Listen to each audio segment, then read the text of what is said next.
جس کے پاس سواریاں زیادہ ہیں وہ ایک سواری اس کو بھی دے دے جس کے پاس سواری نہیں ہے۔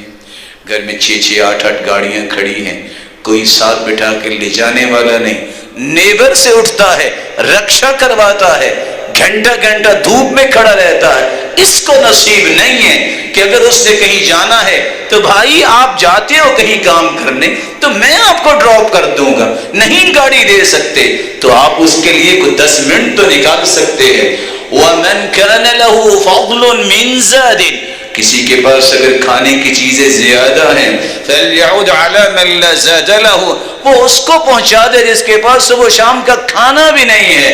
یہی اللہ کے رسول کا طریقہ تھا، كَانَ يُنْفِقُ مِنْ مَالِهِ عَلَى عِيَالِهِ وَيَتَصَدَّقُ بِفَضْلِهِ، آپ کے پاس جو ہوتا وہ اپنے گھر والوں پہ خرچ کرتے، جو زائد ہوتا آپ فوراً صدقہ کروا دیتے۔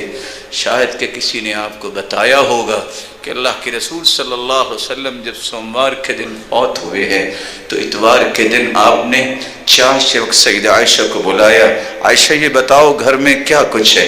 کہا 7 دینار ہے، کہا فوراً ان کو صدقہ کرو۔